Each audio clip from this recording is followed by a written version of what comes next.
World War II, there was a ban instituted against homosexuals serving in the military.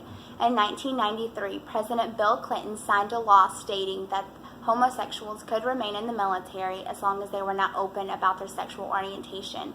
This law also protected them from higher officials asking them about their sexual orientation, thus the don't ask, don't tell policy. There is a lot of good reasoning behind this law. For one, it upheld the rights for gays to serve in the military without discrimination, rights that they previously did not have.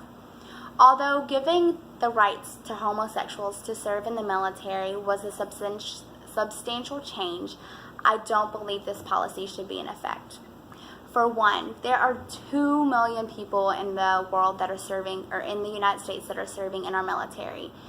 That is a big number compared to 300 million people that are in the United States.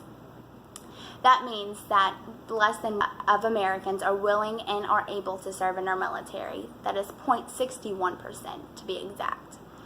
Per this policy, there have been 13,000 discharges solely on being gay. That is a big number. That is a lot of people that have been discharged just because of their sexual orientation. The Pentagon reported that 75% of young Americans are in the military for countless reasons, and yet people who are very qualified and are very smart and fit are being discharged just because of their sexual orientation. Being open about your sexual orientation doesn't change the quality of your work or your work ethic.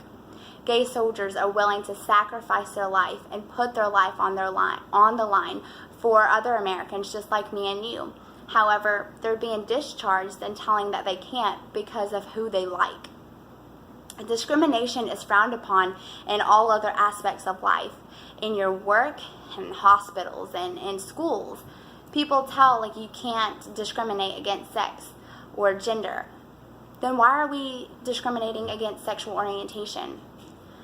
I understand that the military has a reputation and morale that they want to keep to a high standard. However, if someone is willing to put their life on the line, why should we ask them to hide something about themselves?